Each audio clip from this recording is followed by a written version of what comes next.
Assalamualaikum warahmatullahi wabarakatuh. Welcome back to my channel, The Awaran Share. Okay, kalau pada orang yang baru datang ke channel aku terima kasih banyak-banyak sangat-sangat. Kalau korang yang dah subscribe, jutaan terima kasih banyak-banyak. Okay, tanpa korang punya semangat, tanpa korang punya support, aku tak akan sampai ke tahap macam mana yang aku ada sekarang ni. Aku terima kasih banyak-banyak. Okay, so sekarang ni apa kita nak discuss? Okay, banyak kita punya member, kita punya kawan ada tanya aku, okay, Wan, hang tak mau ke buat pasal resdung? Okay, sekarang ni aku nak discuss dengan korang apa tu resdung dari segi kacamata sains medical. Okay, resdung. Apa itu resdung? Dalam bahasa medik kita panggil sebagai rhinosinusitis ataupun allergic rhinitis ataupun sinusitis. Okay, so dia ada tiga nama, tetapi selalunya dia refer kepada benda yang sama. Apa tu allergic rhinitis? Apa tu rhinosinusitis? Okey, sinusitis. Sinus adalah rongga udara di dalam kita punya tulang ataupun tulang skal muka. Okey, kita punya muka, kita punya skal ada satu rongga-rongga udara, ada 4 rongga udara. Kita panggil sebagai sinuses. 4 sinuses dekat kita punya tulang muka. Okay, so sitis maksudnya adalah inflammation, so ataupun radang kepada rongga tu, yang itulah adalah sinusitis.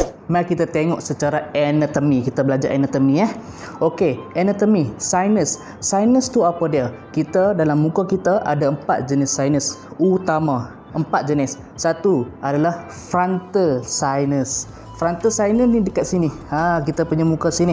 Frontal sinus. Yang kedua, maxillary sinus. Maxillary sinus adalah ruang udara dekat kita punya pipi ataupun cheekbone. Yang ketiga adalah sphenoid sinus. Sphenoid sinus ni dekat sini, dekat kita punya tulang hidung, dekat ujung sekali. Ini adalah sphenoid sinus. Yang keempat adalah ethmoidal sinus. Ethmoidal sinus ni adalah sinus ataupun ruang udara di antara kedua-dua biji mata kita. So 4 jenis sinus. Apa tujuan sinus ni sebenarnya? Okey, expert ataupun doktor pakar ataupun saintis sebenarnya secara 100% kita tak tahu apa fungsi sinus ni sebenarnya. Tetapi berdasarkan teori-teori yang kami ataupun saintis jalankan, still ada function juga. Tuhan jadikan sesuatu benda mesti ada function dia sendiri. Betul tak? Macam sinus. Apa fungsi sinus? Fungsi sinus pertama, dia untuk meringankan tulang muka kita ataupun skal, meringankan. Yang kedua, dia juga membantu untuk penghasilan suara. Okey, resonance of voice. Lepas tu yang ketiga, dia membantu untuk melembabkan udara. Kita tarik. Okey, kalau udara sekeliling kita udara kering, so sinus ni fungsi dia untuk apa? Melembabkan udara. Itu 3. Lepas tu nombor 4, membantu untuk tapih habuk, tapih virus, tapih bakteria, tapih fungus, tapih benda-benda yang jahat daripada luar masuk dalam badan kita. Itu adalah antara fungsi-fungsi sinus. Okey, apa punca yang boleh jadi resdung ni sebenarnya? Okey, antara punca-punca dia adalah 3. 1, bakteria. Lepas tu nombor 2, virus. Lepas tu nombor 3 adalah kita punya fungus. Ketiga-tiga mikroorganism ni lah menyebabkan resdung tu berlaku. Okey, macam aku cakap tadi, sinus ni sebenarnya adalah ruang udara yang mana dia diliputi dengan mucosa. Apa itu mucosa? Mucosa adalah lapisan yang menghasilkan mucus. Mucus tu apa? Mucus tu macam bendalir dalam kita punya salur pernafasan. Berdalir lebih kurang macam hingus lah. Okey, hingus, gelema. Kalau kita kahak kan, itu adalah gelema. Kalau hingus keluar kat hidung. Padahal dua benda tu adalah benda yang sama, adalah mucus. Okey, secara normal mucus ni adalah bertujuan untuk tapih, untuk memerangkap bakteria, memerangkap virus, memerangkap fungus yang masuk melalui pernafasan kita. So dia tapih. Dia tahu apa tapih? Untuk tak mau bagi bakteria ni masuk dalam paru-paru. Jadi masuk dalam paru-paru, jadi jangkitan paru-paru, pneumonia pula dah. Tuhan jadikan benda tu cantik. Tapih lagi. So tak payah beli koi.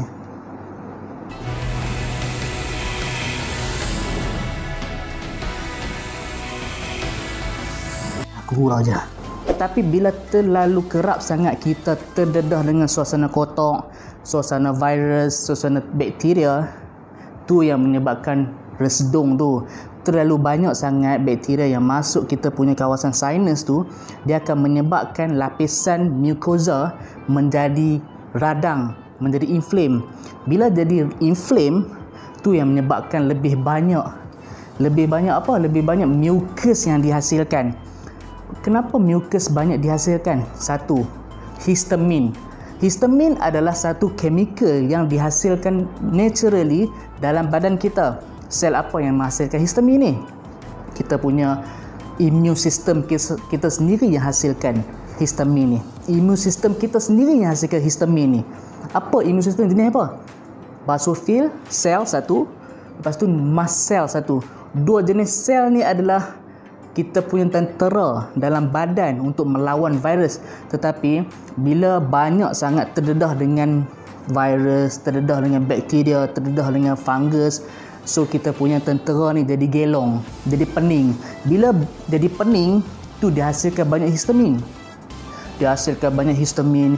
Bila terlalu banyak histamin ni, tu yang menyebabkan terlalu banyak mucus dihasilkan oleh mucosa dekat kita punya sinus. Bila terlalu banyak mucus dihasilkan, lama-lama mucus tu terkumpul di dalam sinus. Dia tak boleh keluar masuk dalam hidung. Secara normal, secara anatomi dia, kalau mucus yang dihasilkan, dia akan berkumpul dekat kita punya sinus, dan dia akan drain, keluar masuk dalam hidung dan terus masuk dalam kita punya stomach. Yang tu secara natural, secara biasa.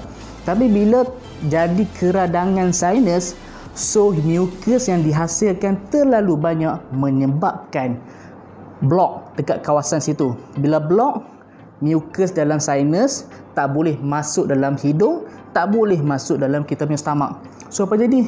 Mucus terlalu banyak, dia akan menyebabkan lagi bakteria yang ada dalam sinus tu, dia membiak. Last jadi bengkak. Dia jadi bengkak tu, jadi sakit tu. Sakit dekat kawasan sinus tu. Sebab itulah simptom-simptom orang yang ada resdung ni, sakit mata, gatal mata, sakit dekat sini, hidung berayak, hidung merah. Sebab apa? Sebab terlalu banyak sangat mucus yang terkumpul. Mucus tu tak boleh pergi mana. Dia tak boleh buang pun, tak boleh masuk dalam kita punya perut pun. Sebab terkumpul. Sebab apa? Terblok.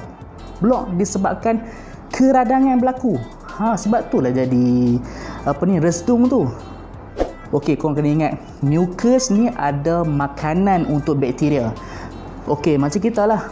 Kalau kita ada makanan, apa yang kita buat? Makan, makin besar, makin membiak. Sama macam bakteria. Bila bakteria duduk dalam syurga makanan dia adalah mucus. Mucus yang banyak tu. Lagi senang dia membiak. Lagi senang, lagi jahanam lah korang punya sinus tu. Tu yang jadi teruk kita punya resdung. Okey, setakat ni korang boleh faham kan? Okey, lalu aku nak terangkan berapa jenis sinusitis ataupun resdung ada. Okey, secara basic, sinusitis dia ada acute sinusitis, chronic sinusitis, allergic rhinitis. Okey, hampa ingat tiga ni je lah, paling senang. Okey, acute, A-C-U-T-E. Maksud acute adalah benda tu jadi tiba-tiba. Okey, dia bukan jadi slow tak. Dia jadi terus tiba-tiba. Okey, contoh dia sebelum ni tak ada apa-apa. Tiba-tiba dia pergi masuk dalam mana-mana bilik berhabuk ke, dia pergi belai kucing ke, tiba-tiba bersin tak berhenti-berhenti. Lepas tu beringih, mata berayak, lepas tu hidung merah. Yang tu adalah acute, dia jadi tiba-tiba. Kalau kronik ni dia makan minggu. Okey, selalunya acute sinusitis dia berlaku kurang daripada 12 minggu. Kalau kronik sinusitis dia berlaku selepas 12 minggu. Selalunya kronik sinusitis ni dia mesti ada asma. Okey? Orang yang ada asma selalunya akan ada kronik sinusitis. Okey, hampa faham Okey, lalu ni kita tengok apa simptom-simptom orang yang ada resdung ni. First symptom, dia akan ada rasa sakit dekat bahagian-bahagian sinus yang bengkak. Contoh dekat sini, frontal sinusitis. Satu, dia mungkin sakit dekat hidung. Kat hidung ni macam aku cakap tadi, ada banyak jenis kan. Dekat maxillary sinus ada, dekat sphenoid sinus ada, lepas tu dekat ethmoid sinus ada. So kat hidung dia boleh sakit juga. Dekat mata gatal pun boleh. Lepas tu hidung berayak pun boleh. Dan lepas tu bersin tak habis-habis pun boleh. Dan lepas tu kita rasa macam hidung tersumbat pun boleh jadi. Dan lepas tu apa lagi? Dan lepas tu dihasilkan hingus yang tebal, thick mucus. Okey, apa kena ingat? Kita punya hingus dalam bahasa sains mucus lah. Mucus ada dua jenis. Secara normal, mucus dihasilkan secara clear. Dia clear dan dia lendir dia bukan tebal. Okey, dia macam biasa je, just nice. Yang tu mucus yang normal. Kalau mucus yang ada penyakit, ada jangkitan kuman ke, jangkitan virus ke, dia ni mucus dia lebih tebal. Lebih tebal dan lebih macam pejal lah. Okey, macam pejal gila-gila. Dan kadang-kadang color dia nak pergi color kuning, nak pergi color hijau. Okey, yang tu disebabkan oleh bakteria tu sendiri. Bakteria tu menghasilkan nanah. Kadang-kadang tu yang menyebabkan kita mucus ni berwarna hijau, berwarna kuning. Yang tu lah disebabkannya. Okey, apa lagi simptom? Selain tu mungkin akan ada rasa sakit gigi. Lepas tu dia boleh akan rasa macam pendengaran dia makin slow. Maksudnya dia hampir macam sound trouble lah orang panggil. Masalah telinga. Dan lepas tu apa lagi? Nafas dia boleh berbau. Dalam bahasa medik kita panggil sebagai halitosis. Dan sebagainya. Okey, kenapa dia boleh ada masalah pendengaran? Yang tu antara komplikasi daripada chronic sinusitis ni. Resdung yang berpanjangan boleh menyebabkan jangkitan pada telinga. Apa kena ingat? Simple saja. Kalau ada jangkitan dekat mulut ni dia dekat dengan hidung, dekat dengan mata, dekat dengan telinga, dekat dengan otak. Kalau biar lama-lama kat satu jangkitan saja dekat mulut contoh, hampa lama-lama dia boleh pergi kat hidung, pergi kat telinga, pergi kat mata, pergi dekat otak. Sebab itulah orang yang ada jangkitan resdung ni, kalau biar lama-lama jangkitan daripada hidung ni dia boleh melarat pergi dekat telinga. Jangkitan telinga kita panggil sebagai otitis media. Lama-lama boleh menyebabkan pendengaran dia kurang. Tu dia punya antara komplikasi resdung. Okey, so apa rawatan resdung ni? Okey, aku tak maulah cerita pasal tradisional punya rawatan. Buh lipas tanah lah, lepas tu buh lilin, lepas tu sedut asap lah, terkeluk hingus semua. Aku tak mau bahas pasal benda tu. Sebab apa? Sebab benda tu adalah okey, kalau secara logiknya kan, okey, pasal apa yang apa bubuh lipas dekat hidung lah? Kenapa bubuh lipas ke hidung? Okey, first aku cakap, kenapa resdung jadi? Resdung jadi disebabkan oleh kita punya histamin dihasilkan terlalu banyak. Histamin siapa yang hasilkan? Kita punya sel darah putih sendiri yang hasilkan. Pasal apa yang pergi letak lipas? Lepas tu kenapa apa pergi letak lilin berasak-rasak masuk hidung tu? Pasal apa? Okey, alergi. Maksud alergi adalah benda tu ada situ. Bila ada trigger, mesti dia akan hasilkan hingus yang banyak. Trigger dia apa? Trigger dia contoh macam orang yang tak boleh sentuh kucing semua sebagainya. Apa nak rawat dia, apa kena hilangkan dia punya trigger dulu. Okey? Contoh macam orang tu alergi makanan seafood lah. Contohlah kan udang, sotong ke apa. Tak payahlah makan benda-benda tu. Banyak benda-benda lain lagi. Ayam, kambing, itik, lembu, banyak lagi benda boleh makan. Okey? Selain tu, contoh dia alergi pada bulu kucing. Ada je kucing tak ada bulu. Hampa tak payah pergi cukup bulu kucing tu pula, mati. Okey, lagi satu. Bulu apa lagi yang alergi? Kalau apa alergi bulu dada suami tu tak payah pergi cukup, kesian kat dia lagi.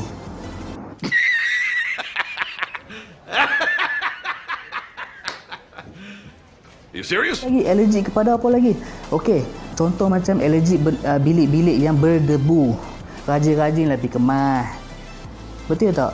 Logik ke tak? Apa lagi?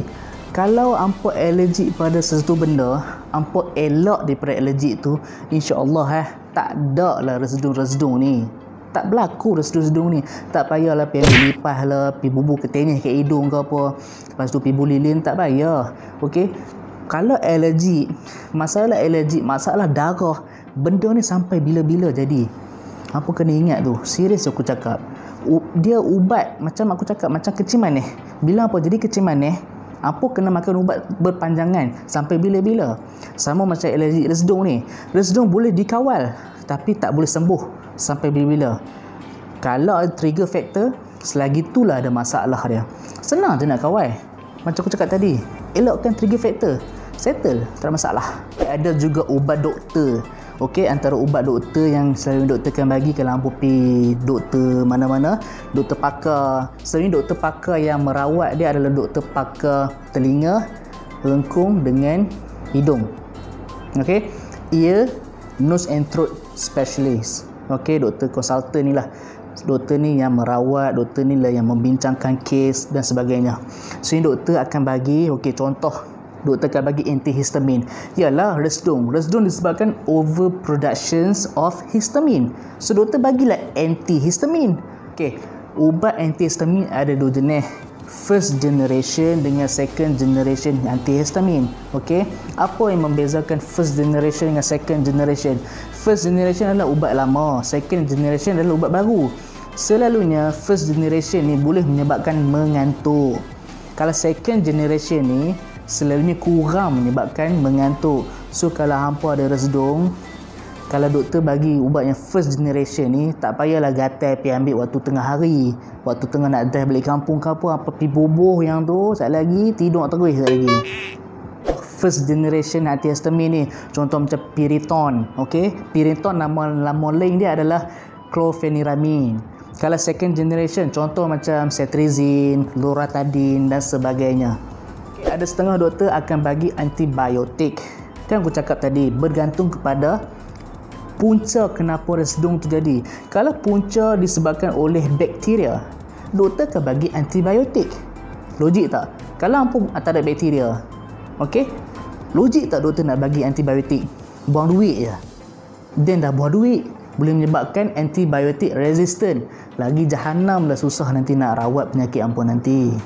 Okey, selain itu doktor akan bagi spray, nasal spray. Okey, nasal spray ataupun intranasal spray ni ada dua jenis. Satu intranasal saline spray, satu lagi intranasal steroid spray. Okey, apa beza intranasal saline dengan intranasal steroid?